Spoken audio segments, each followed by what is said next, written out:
Good afternoon, friends. EJ here at the Back Porch Antiques, and today we're going to talk a little bit about applied color label bottles, ACL bottles. There are quite a few collectors in and amongst our ranks, one of which I would consider a friend and expert. Mr. Steve Wilson is joining us this afternoon, and we're going to share with you a little bit, mostly about what he knows about ACL bottles, but there's a lot of different types of bottles. I'll let him explain a little bit more about that. But here locally, we see a lot of Mountain Dew bottles. Mountain Dew bottles are really popular.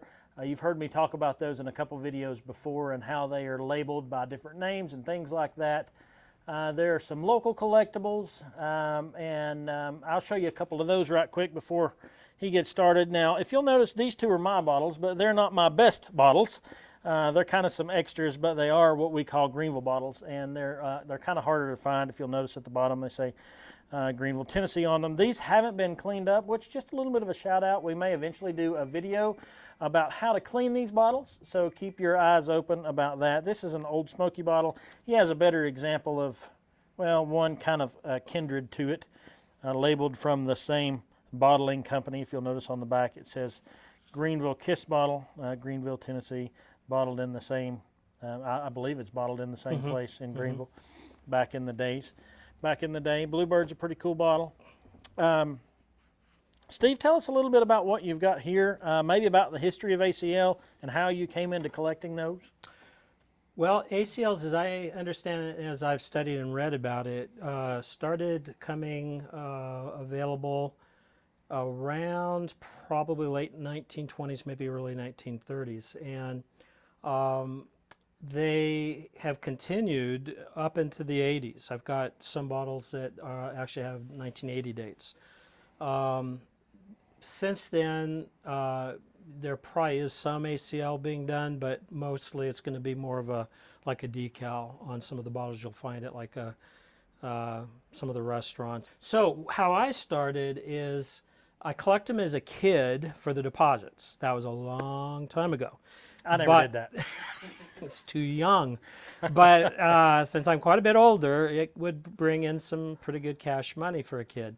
But then later, I started collecting them because I started dating a young lady in college that was very slender, still is, and I nicknamed her Squirt. And on a date one day, a picnic date, we were in the back country in Northern California and came across an old country store, and it had an old Squirt sign that was still on the store, had not been stolen yet. Which, by the way, Squirt is a brand of soda. Yes, started in 1938, somewhere, I think, Wisconsin, I hear, but also made a home in Southern California, probably in the early 40s. But anyway, so I nicknamed her Squirt. We had this picture of her, and then when she was turning 40, and it was going to also be the same year we were celebrating our 20th wedding anniversary, I hired didn't hire, I just conscripted my two daughters to help me start collecting Squirt memorabilia, and I threw my wife a surprise birthday party.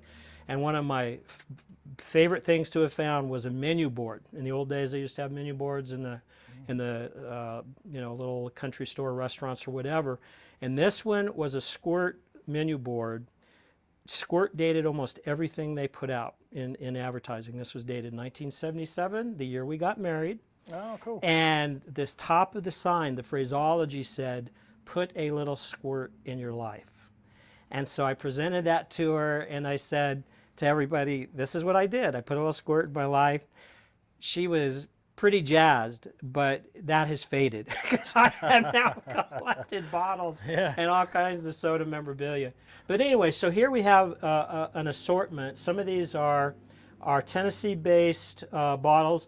This is a Brownie from the either late 40s, early 50s. It's a Knoxville bottle. This is Cleveland, Tennessee, in a small town, Tennessee. It's where I happen to live at the moment. And then these four, and there's actually a family of 5 of these, but you would think by the naming they would be come from California. They were actually bottled in Knoxville in the early 1950s. And what's interesting is if you look at the different, and that's one thing about being a bottle collector. You see a bottle, and like 3 of these all look the same. The one with the horse. but one on the rump of the horse has the name Pal. On another bottle on the rump it's called Cal, and on another one there's nothing. So they're all three different bottles, and of course this one has a picture of a California mission. What that has to do with Tennessee, probably nothing, but anyway, it's interesting. Marketable nonetheless. Yep. That is pretty cool. And then, of course, Dixie is, this is actually Rock Hill, South Carolina. So the bottles that I like to collect are those that have some kind of town provenance. I don't like so much a bottle that just is, you know, a Coke bottle that has nothing, although a lot of Cokes did have provenance because of what they would put on the bottoms of it. These Great Bets, these are probably from the 40s. One is Chattanooga, I've got a Knoxville, and then I've got one that is Camden, Arkansas, but that's just generic because that's pretty much where the company bottled all their stuff. And so if it's got Camden, Arkansas, it's just generic. This is a really cute bottle, and it's not local, and it's got some ACL that's deteriorated on the back, but I love that front image. Tip is a forerunner of Mountain Dew. Very few people know that. This one's from, I don't know how to pronounce that, do you? South Carolina? I'm going to go with Churraw. Fine, that's good enough for me. I don't know, but it's a forerunner of Mountain Dew, and this is a Johnson City bottle from the 50s, I think, 60s actually. And of course, I think we showed you the Greenville Kist. Greenville Kist started where the old Dixie Dry Cleaners was, that has recently been purchased by George and Sharon. Church Street, Greenville? Church Street, and a lot of people think it was the old firehouse, but that's not where the first one was. The first one was where the Dixie Cleaners was. And they started probably in the early 40s, late 30s, but probably the early 40s. And I don't know when they discontinued, but that company, you know, as EJ has already pointed out, bottled the Bluebird, the Old Mountain, some Vesses, V-E-S-S. Yep, Vescola. Vescola, and there's others. Some very rare, hard to find, some a little bit more available. But anyway, that's kind of, this Newport is from Chicago. Actually would have been a forerunner to Crush, or kind of in the same era, would have started in the same era as Crush and Kist, actually. Kist comes out of Chicago. It's where Kist started. Anyway. So tell us a little bit about how the ACL process works. As I understand it, you know, they make the glass bottles. There's a lot of bottle makers all over the United States. And that's another thing, is learning the different manufacturers of the bottle itself, because it can help you date it. And then once that's done, it's a heat process that puts the color on and applies it in such a way where it's very difficult to have it removed. Now, if you throw it in a dirt pile, like, you know, the old dumps, you know, after years, like the back of this one, this probably was in the dirt at one time. That's why that back label is off. That sort of damage. Same thing there. Yeah, it's probably in a river, or in a, you know, or a garbage dump, but probably more like a river.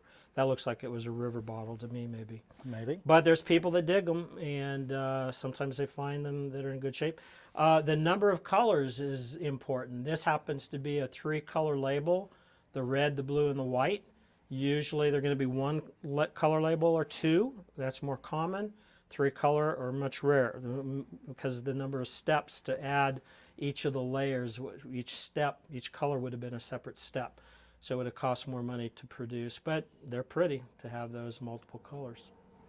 In the realm of collecting bottles, there's a lot of, I guess, niche collectors.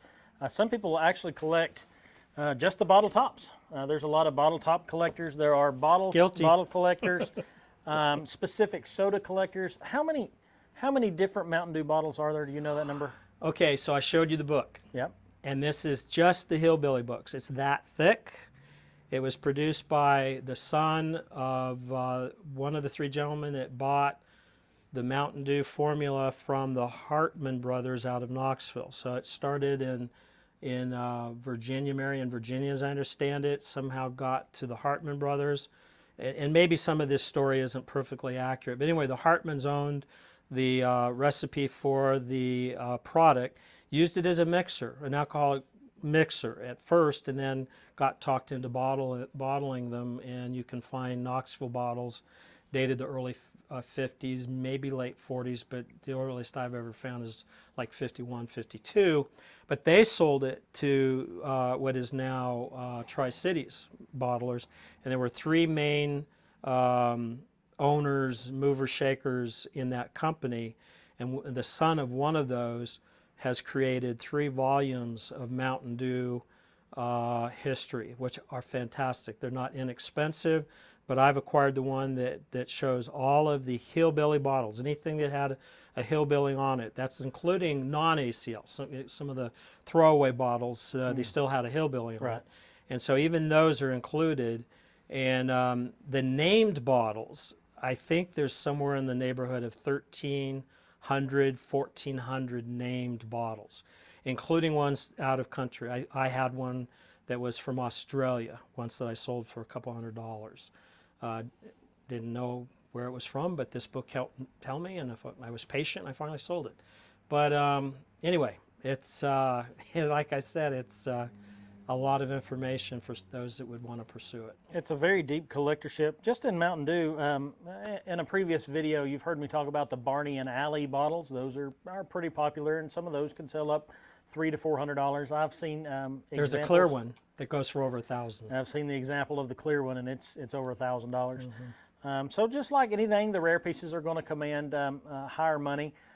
We've had some good bottles come through here at the back porch. These are some good bottles, some good examples. Most of these belong to him, and most of them are for sale here at the back porch. We'd be glad to ship them. If by chance you see this, we can ship them to you. We'll take good care of them and get them shipped out to you. But if nothing else, it's always fun to learn about a specific niche of collecting and applied color label bottles. You know, we could talk for hours or days about the differences in regional differences and things like that. Here's, I suppose, maybe a shout out for this particular book. Is that the? It's a 3rd edition. I think this was published in the 1990s, 3rd edition.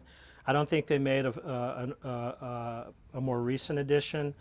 It's an expensive book to acquire if you can find it, and it's got literally,